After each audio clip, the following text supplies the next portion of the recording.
त्यानंतर त्यांनी सर्वात मोठा एक उपदेशात्मक तुम्हाला जे स्वीकारायचं आहे ते एक महत्त्वाचा सल्ला काय दिला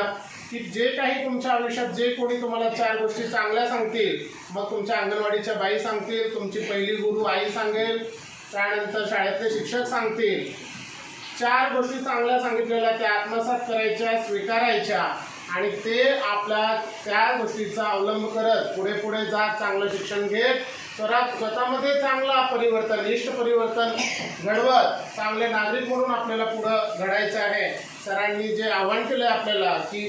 सरांनी सांगितलेलं ऐकायचं आणि त्या पद्धतीने कृती करायची, हा शब्द आपण पाळूयात आणि तुमच्या मार्फत सरांना आपण आश्वासन देतो की आमची मुलं सांगितलेला अभ्यास अशा विपरीत परिस्थितीमध्ये या ठिकाणी भेटवाडीसारख्या दुर्गम ठिकाणी रात्र लाईट नसते तरी पण जेवढा उपलब्ध त्यांना दिवाबत्तीचा उजेड मिळतो किंवा संध्याकाळी शाळा सुटल्यानंतर जेवढा वेळ उजेडाचा मिळतो तेवढ्या वेळात बऱ्यापैकी मुलं अभ्यास करतात आणि गुणवत्ता पण बऱ्यापैकीचा मुलांची आहे। तर सर तुम्ही आम्हाला छान मार्गदर्शन केलात त्याबद्दल मी शाळेतर्फे मुलांतर्फे आपले खरंच आभार मानतो।